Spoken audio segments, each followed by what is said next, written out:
अस्सलाम वालेकुम क्लास। आज जो हम चैप्टर स्टार्ट करेंगे वो है the endocrine system and chemical messengers.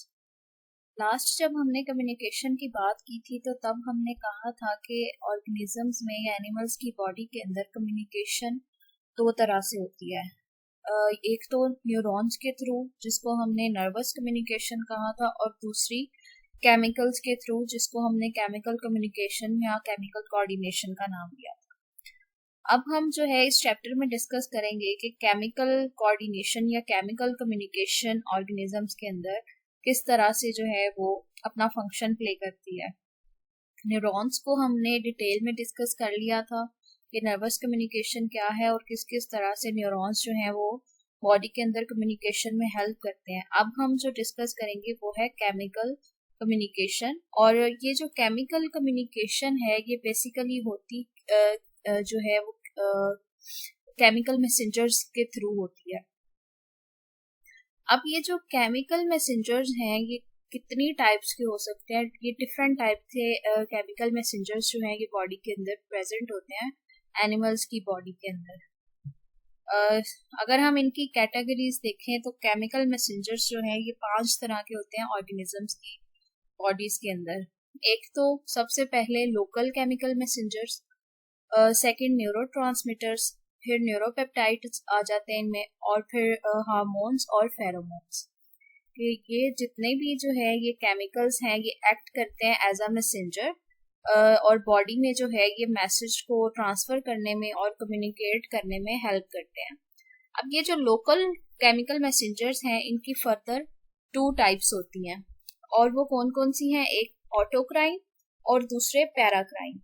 जो ऑटोक्राइन एजेंट्स हैं वो ऐसे सेल्स होते हैं या ऐसे केमिकल्स होते हैं जो कि एक सेल से जो है रिलीज होंगे और उसी सेल के ऊपर एक्ट करेंगे, यानी कि एक सेल से रिलीज होके उसी सेल पे जो है वो फंक्शन परफॉर्म करेंगे, अपना एक्शन परफॉर्म करेंगे, वो होंगे ऑटोक्राइन एजेंट्स।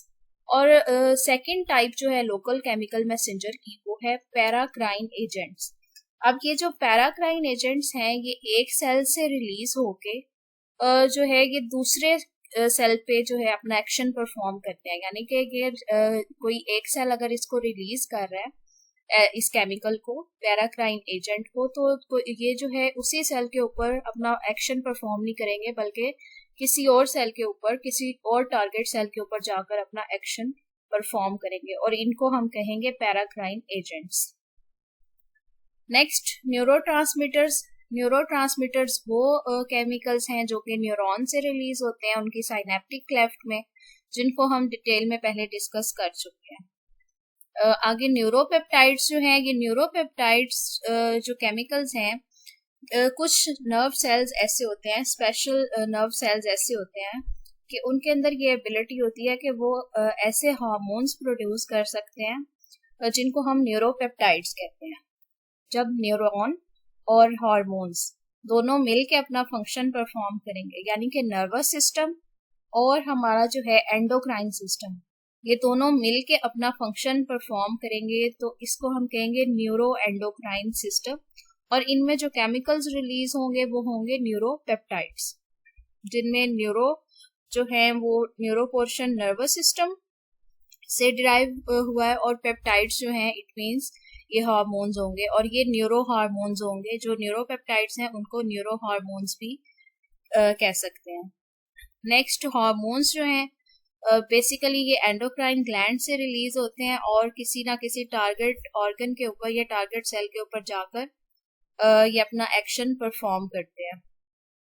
फेरोमोन्स, कुछ एनिमल्स हैं उनकी बॉडी के अंदर ये एबिलिटी होती है कि वो फेरोमोन्स कुछ ऐसे केमिकल्स को रिलीज कर सकते हैं जिनको फेरोमोन्स कहते हैं, और ये केमिकल्स जो हैं ये दूसरे ऑर्गेनिजम्स के बिहेवियर के अंदर चेंज प्रोड्यूस करने की एबिलिटी रखते हैं।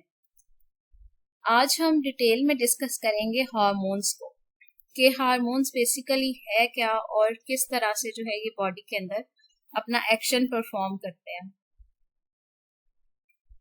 अब जो हार्मोन्स हैं ये स्पेशल केमिकल्स होते हैं, स्पेशलाइज्ड केमिकल्स होते हैं जो कि एंडोक्राइन ग्लैंड से रिलीज होते हैं, एंडोक्राइन ग्लैंड्स इनको सिक्रीट करते हैं।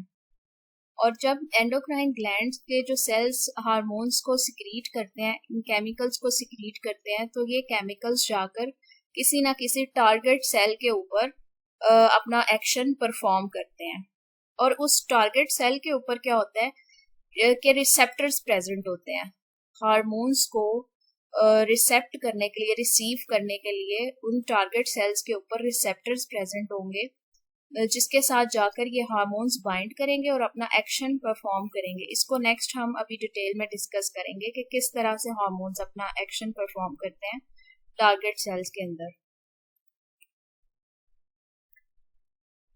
आगे है क्लासेस ऑफ हार्मोन्स। हार्मोन्स की बेसिकली जो है वो 3 क्लासेस हैं और एक इसकी एडिशनल क्लास है। जो मेजर 3 क्लासेस हैं वो हैं प्रोटीन्स, अमाइंस और स्टीरॉइड्स के। जो है प्रोटीन्स हार्मोन्स जो होते हैं उनमें पॉलीपेप्टाइड हार्मोन्स आ जाते हैं और न्यूरोपेप्टाइड हार्मोन्स आ जाते हैं। पॉलीपेप्टाइड्स और न्यूरोपेप्टाइड्स प्रोटीन क्लास के अंदर फॉल करेंगे। उसके बाद जो है वो कुछ हार्मोन्स जो थायराइड ग्लैंड से रिलीज होते हैं उनको अमाइंस की क्लास में जो है कैटेगराइज किया जाता है। यानी कि वो हार्मोन्स जो थायराइड ग्लैंड से सिक्रीट होंगे उनको हम अमाइंस कहेंगे।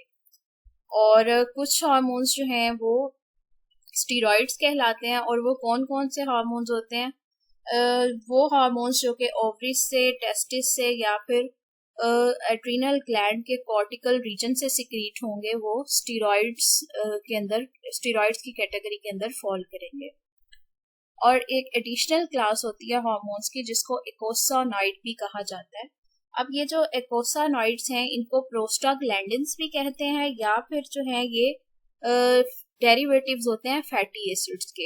यानी कि एकोसानॉइड्स एडिशनल क्लास है हार्मोन की जिसको हम प्रोस्टाग्लैंडिन भी कहेंगे या फिर इसको कहेंगे कि ये डेरिवेटिव्स हैं फैटी एसिड्स के।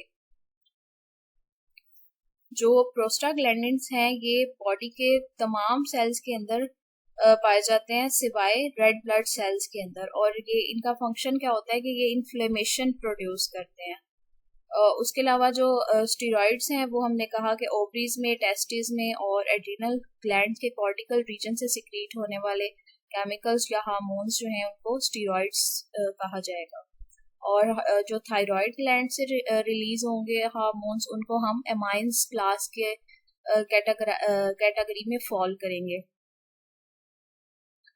और जो हार्मोन्स हैं वर्टिब्रेट के पैंक्रियास से जो हार्मोन्स सिक्रीट होते हैं उनको हम कहेंगे प्रोटीन हार्मोन्स या फिर जो है ये पॉलीपेप्टाइड्स भी हो सकते हैं। और जो न्यूरोपेप्टाइड हार्मोन्स हैं वो भी प्रोटीन क्लास के अंदर कैटेगराइज होंगे।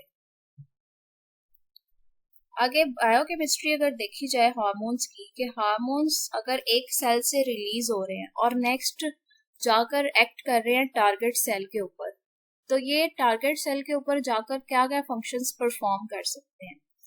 हार्मोन्स के अंदर ये कैपेबिलिटी है कि ये टारगेट सेल के ऊपर जाकर 3 तरह से अपना फंक्शन परफॉर्म कर सकते हैं।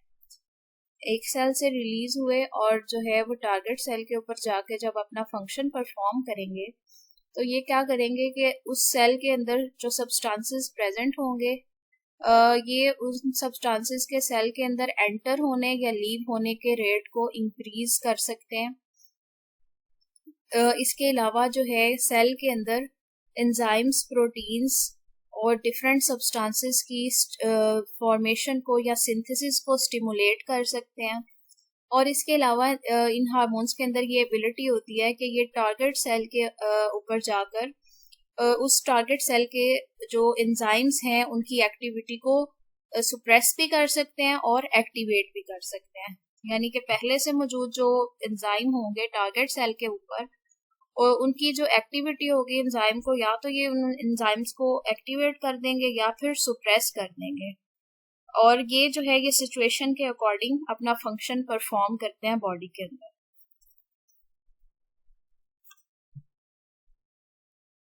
इसमें नेक्स्ट अब देखें अगर कंट्रोल ऑफ हार्मोन सिक्रीशन के किस तरह से हार्मोन्स जो है वो बॉडी के अंदर इनका बैलेंस मेंटेन रहता है या इनका लेवल जो है वो मेंटेन रहता है।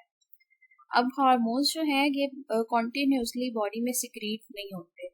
अगर तो हार्मोन्स कॉन्टिन्यूसली जो है वो सिक्रीट होते जाए बॉडी के अंदर, तो इनका लेवल जो है वो इतना ज़्यादा इंक्रीज कर जाता है कि उसको फिर कंट्रोल नहीं किया जा सकता।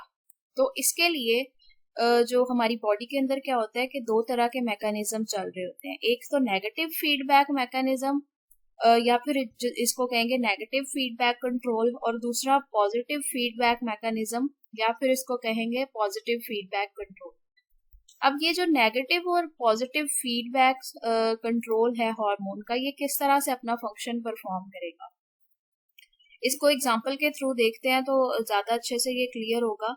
पहले जो नेगेटिव फीडबैक है, इसका काम क्या होता है कि ये अगर कोई इनिशियल स्टिमुलस आ गया है तो उसके रिस्पॉन्स को ये रिड्यूस करता है, और ये जो पॉजिटिव फीडबैक है ये इनिशियल स्टिमुलस के रिस्पॉन्स को इंक्रीज करता है, या फिर उसको एम्पलीफाई करता है। इसको फर्दर हम एग्जांपल के थ्रू देखते हैं कि सपोज अगर जो है वो डॉग की बॉडी के अंदर क्या हुआ है कि उसका मेटाबॉलिक रेट स्लो हो गया, या फिर सिंपल हम कहते हैं कि किसी भी जो है ऑर्गेनिज्म की बॉडी के अंदर क्या हुआ कि मेटाबॉलिक रेट अब स्लो हो गया। अब जैसे ही मेटाबॉलिक रेट डिक्रीज होगा, कम हो जाएगा, तो ये हाइपोथैलेमस क्या करेगा कि हाइपोथैलेमस को जो है वो मैसेज मिल जाएगा कि बॉडी का मेटाबॉलिक रेट स्लो हो गया है। तो वो क्या करेगा कि थायरोट्रोपिन रिलीजिंग हार्मोन को सिक्रीट करना स्टार्ट कर देगा, उसकी सिक्रीशन को एक्टिवेट कर देगा। जैसे ही हाइपोथैलेमस से थायरोट्रोपिन रिलीजिंग हार्मोन की जो है सिक्रीशन इंक्रीज होगी, तो उसके रिजल्ट में क्या होगा कि पिट्यूटरी ग्लैंड को मैसेज मिल जाएगा कि हाइपोथैलेमस ने अब जो है वो थायरोट्रोपिन रिलीजिंग हार्मोन सिक्रीट करना स्टार्ट कर दिया, और इसका लेवल जो है इस हार्मोन का इंक्रीज हो रहा है। जैसे इसका लेवल इंक्रीज होगा तो पिट्यूटरी ग्लैंड क्या करेगा कि ये एक्टिवेट हो जाएगा और ये सिक्रीशन का कॉज करेगा थायराइड स्टिमुलेटिंग हार्मोन की। अब जो थायराइड स्टिमुलेटिंग हार्मोन है, जब इसकी सिक्रीशन स्टार्ट होगी तो इसका लेवल भी बढ़ना शुरू हो जाएगा बॉडी के अंदर। अब जब थायराइड स्टिमुलेटिंग हार्मोन का लेवल इंक्रीज हो जाएगा तो as a result thyroid glands activate हो जाएंगे और वो थायरोक्सिन की सिक्रीशन जो है वो स्टार्ट कर देंगे, मतलब थायरोक्सिन को रिलीज करना शुरू कर देंगे। और जब थायरोक्सिन रिलीज होगा तो थायरोक्सिन की वजह से क्या होता है कि बॉडी का मेटाबॉलिक रेट इंक्रीज होता है। तो थायरोक्सिन की कंसंट्रेशन जब इंक्रीज होती जाएगी तो मेटाबॉलिक रेट इंक्रीज होता जाएगा। अब ये तो था पॉजिटिव फीडबैक कि भाई जो है वो हार्मोन जो हाइपोथैलेमस है उसको मैसेज मिला कि बॉडी का मेटाबॉलिक रेट कम हो गया, तो उसने एज अ रिजल्ट हार्मोन की जो है वो सिक्रीशन इंक्रीज करना स्टार्ट कर दी, और एज अ रिजल्ट जो है वो दूसरे हार्मोन की सिक्रीशन भी इंक्रीज होती गई, और जो है बॉडी का मेटाबॉलिक रेट जो है वो इंक्रीज हो गया। और इसी के साथ साथ बॉडी के अंदर क्या होता है कि एक नेगेटिव फीडबैक मैकेनिज्म चल रहा होता है कि जब ये मेटाबॉलिक रेट बहुत ज़्यादा इंक्रीज हो जाएगा, एक ऐसा लेवल आएगा कि मेटाबॉलिक रेट जो है वो इंक्रीज होता जाएगा, क्योंकि ये हार्मोन्स की जो है वो अभी इनका जो कंसंट्रेशन है वो इंक्रीज हो रही है। इनकी कंसंट्रेशन इंक्रीज हो रही है, इसका मतलब मेटाबॉलिक रेट भी इंक्रीज हो रहा है। अब जो मेटाबॉलिक रेट अगर इंक्रीज करता जाएगा तो ये तो बॉडी के लिए हार्मफुल होगा। तो इसके साथ फिर क्या होता है कि बॉडी के अंदर एक नेगेटिव फीडबैक मैकेनिज्म चल रहा होता है। जब ये नेगेटिव फीडबैक मैकेनिज्म एक्टिवेट हो जाएगा तो ये क्या करेगा कि ये हाइपोथैलेमस को जो है वो मैसेज कन्वे करेगा कि अब जो है थायरोट्रोपिन रिलीजिंग हार्मोन की सिक्रीशन कम कर दो, मतलब उसकी जो है वो सिक्रीशन जो है वो स्टॉप कर दो। तो ये हाइपोथैलेमस जो है ये थायरोट्रोपिन रिलीजिंग हार्मोन की सिक्रीशन को कम करना शुरू कर देगा, और जैसे ही इसकी सिक्रीशन कम होगी तो थायराइड स्टिमुलेटिंग हार्मोन भी जो है वो उसकी कंसंट्रेशन भी डिक्रीज होती जाएगी, और जब इसकी कंसंट्रेशन डिक्रीज होगी तो थायरोक्सिन की कंसंट्रेशन भी डिक्रीज हो जाएगी, लेस हो जाएगी। और जब थायरोक्सिन कम होगा तो इट मीन्स के मेटाबॉलिक रेट भी बॉडी का डिक्रीज कर जाएगा। तो इस तरह से जो है बॉडी के अंदर पॉजिटिव फीडबैक और नेगेटिव फीडबैक कंट्रोल दोनों जो है मिलकर काम कर रहे होते हैं और आपस में इन्होंने जो है वो कोऑर्डिनेशन के थ्रू बैलेंस को, हार्मोन के बैलेंस को बॉडी के अंदर मेंटेन किया होता है कि ना तो जो है हार्मोन्स ज़्यादा हो जाएं और ना ही वो हार्मोन्स जो है बॉडी में कम हो जाएं। और ये पॉजिटिव और नेगेटिव फीडबैक मैकेनिज्म दोनों साथ साथ चल रहे होते हैं कि अगर पहले पॉजिटिव चल रहा है तो फिर नेगेटिव, और फिर नेगेटिव के बाद फिर पॉजिटिव और फिर नेगेटिव। नेक्स्ट है मैकेनिज्म्स ऑफ हार्मोन एक्शन, कि हार्मोन्स जो है हमने कहा कि एक सेल से निकलकर, एक सेल से रिलीज होकर नेक्स्ट जो है वो अपना एक्शन परफॉर्म करते हैं टारगेट सेल के ऊपर। अब टारगेट सेल के ऊपर जो हार्मोन्स हैं ये दो तरह से अपना एक्शन परफॉर्म कर सकते हैं। एक तो इसमें है फिक्स्ड मेम्ब्रेन रिसेप्टर मैकेनिज्म और दूसरा मोबाइल मेम्ब्रेन रिसेप्टर मैकेनिज्म, कि जब ये टारगेट सेल के ऊपर चले जाएंगे हार्मोन्स तो ये क्या करेंगे कि दो तरह से अपना एक्शन परफॉर्म कर सकेंगे। एक तो फिक्स्ड मेम्ब्रेन रिसेप्टर मैकेनिज्म के थ्रू टारगेट सेल को इफेक्ट कर सकते हैं और दूसरा मोबाइल मेम्ब्रेन रिसेप्टर मैकेनिज्म के थ्रू ये टारगेट सेल को इफेक्ट कर सकते हैं। फर्स्ट ऑफ ऑल हम डिस्कस करते हैं फिक्स्ड मेम्ब्रेन रिसेप्टर मैकेनिज्म को।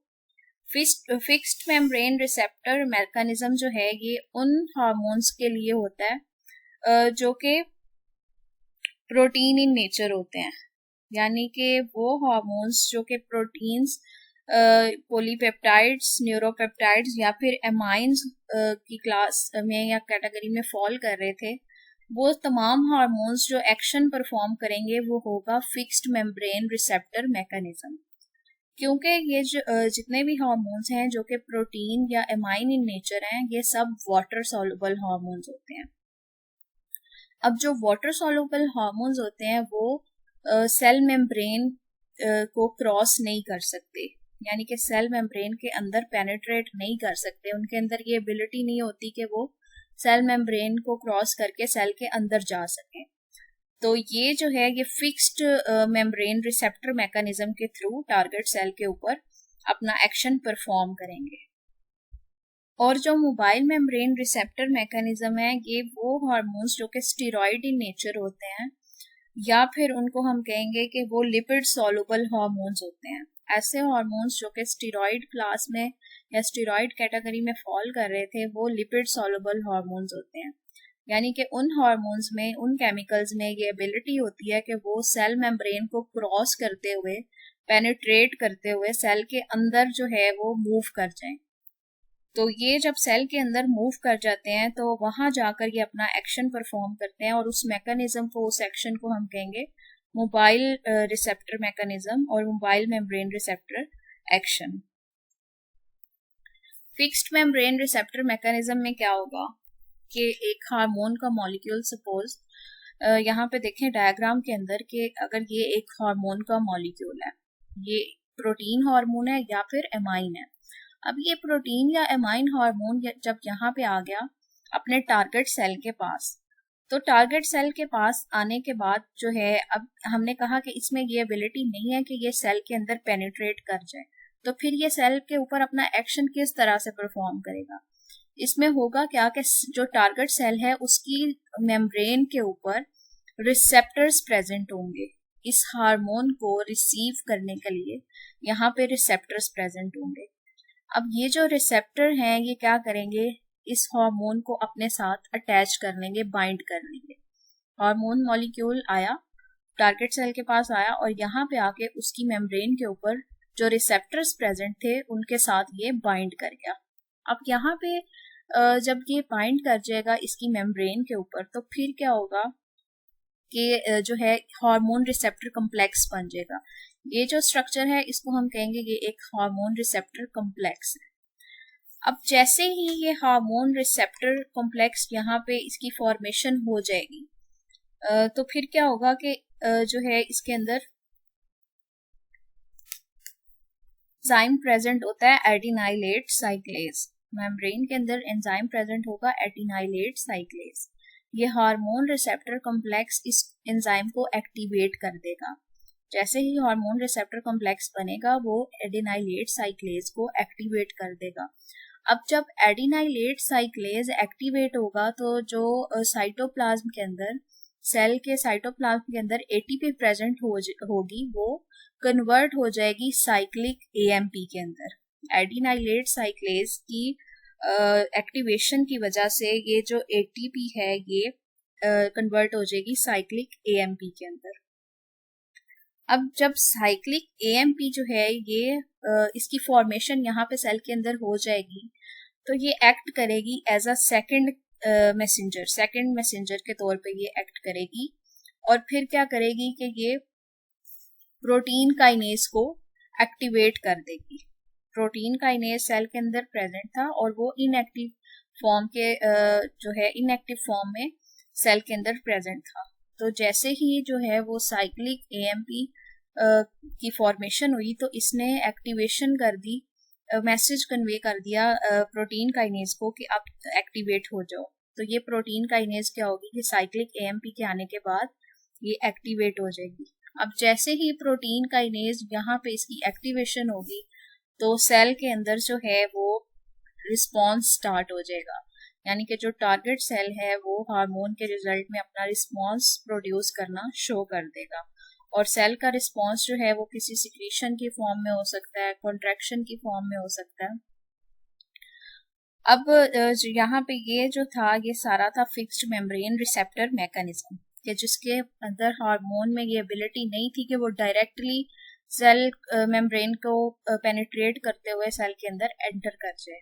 तो यहाँ पे क्या हुआ कि हार्मोन मॉलिक्यूल आया सेल मेम्ब्रेन के ऊपर जो है ये बाइंड किया रिसेप्टर के साथ और इसने हार्मोन रिसेप्टर कॉम्प्लेक्स बनाया। जैसे ही हार्मोन रिसेप्टर कॉम्प्लेक्स बना इसने एक्टिवेशन कर दी एडिनाइलेट साइक्लेज एंजाइम की और इस एंजाइम की एक्टिवेशन के बाद एटीपी कन्वर्ट हो गई साइक्लिक एएमपी में और फिर जो साइक्लिक एएमपी है उसने एक्टिवेशन की प्रोटीन काइनेज की और फिर जो है वो सेल में रिस्पॉन्स स्टार्ट हो गया। सेल ने जो है वो हार्मोन के रिजल्ट में रिस्पॉन्स प्रोड्यूस करना स्टार्ट कर दिया। अब जब ये सारा प्रोसेस हो जाएगा, मतलब हार्मोन जो है वो आया और उसने जो है सेल के अंदर अपना रिस्पॉन्स प्रोड्यूस कर दिया, तो उसके बाद अब इसको स्टॉप करने की भी जरूरत है, यानी कि नेगेटिव फीडबैक की भी जरूरत है। तो उसके लिए क्या होगा कि इसमें एंजाइम प्रेजेंट होता है सेल के अंदर फॉस्फोडाइएस्ट्रेज। अब वो एंजाइम क्या करेगा कि जब ये हार्मोन अपना फंक्शन परफॉर्म कर लेगा, अपना जो है वो सारा काम कंप्लीट कर लेगा, तो उसके बाद जो है ये फॉस्फोडाइएस्ट्रेज साइक्लिक एएमपी को इनएक्टिवेट कर देगा और ये सारा प्रोसेस फिर रिवर्स हो जाएगा। साइक्लिक एएमपी को फॉस्फोडाइएस्ट्रेज इनएक्टिवेट कर देगा और फिर ये जो एडिनाइलेट साइक्लेज है ये भी इनएक्टिवेट हो जाएगा और यहाँ से हार्मोन जो है ये जो है यहाँ से इसकी बाइंडिंग और अटैचमेंट जो है वो खत्म हो जाएगी और ये रिसेप्टर साइट जो है ये फिर से खाली हो जाएगी और न्यू हार्मोन मॉलिक्यूल को रिसीव करने के लिए ये रेडी होगी। सेकंड है मोबाइल मेम्ब्रेन रिसेप्टर मैकेनिज्म।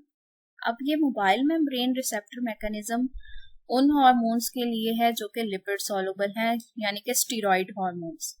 अब जो स्टेरॉइड हार्मोन्स हैं वो लिपिड सॉल्युबल हैं, इट मीन्स कि उनके अंदर एबिलिटी है कि वो सेल मेम्ब्रेन के अंदर पेनिट्रेट कर जाएं और डायरेक्टली जो है वो सेल के अंदर मूव कर जाएं।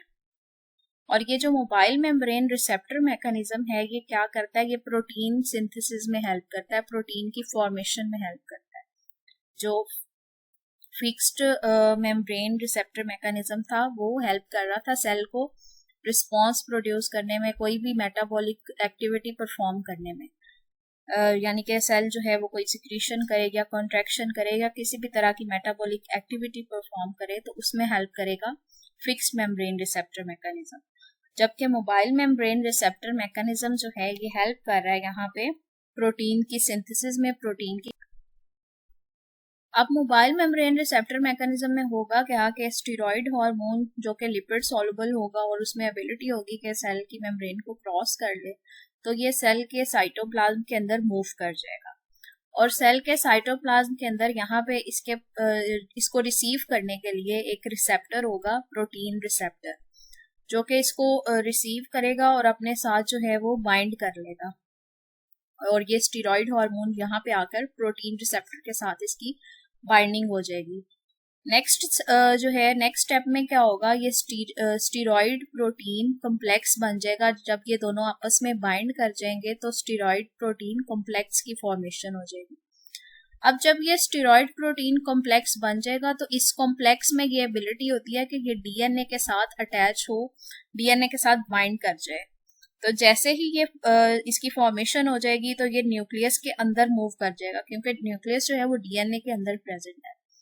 तो ये न्यूक्लियस के अंदर मूव कर जाएगा और वहां पे जाकर डीएनए के साथ अटैच हो जाएगा, और फिर जो है ये डीएनए की ट्रांसक्रिप्शन में हेल्प करेगा और डीएनए से मैसेंजर आरएनए की फॉर्मेशन में हेल्प करेगा।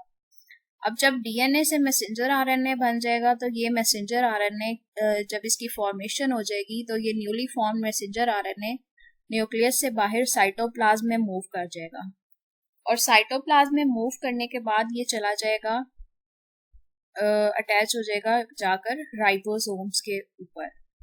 जब ये राइबोसोम के ऊपर अटैच होगा तो वहां जाकर क्या होगा कि इसकी प्रोटीन सिंथेसिस स्टार्ट हो जाएगी, ट्रांसलेशन का प्रोसेस स्टार्ट हो जाएगा और वहां पे प्रोटीन की सिंथेसिस होगी, क्योंकि जो राइबोसोम है वो फैक्ट्री है, या जो है सिंथेसिस ऑफ प्रोटीन जो है वो यहीं पे होता है राइबोसोम के अंदर। फैक्ट्री ऑफ प्रोटीन भी राइबोसोम को कहा जाता है। और इसके बाद जो है जब ये प्रोटीन की फॉर्मेशन हो जाएगी तो फिर ये सेल जो है वो एज अ रिजल्ट रिस्पॉन्स करेगा इस हार्मोन को। तो इस तरह से ये मोबाइल मेम्ब्रेन रिसेप्टर मैकेनिज्म अपना फंक्शन परफॉर्म करता है या एक्शन परफॉर्म करता है टारगेट सेल के ऊपर जाके। यहाँ तक जो है ये हमारा आज का लेक्चर कंप्लीट हो गया। नेक्स्ट हम इसको फर्दर डिस्कस करेंगे अपनी नेक्स्ट क्लास में।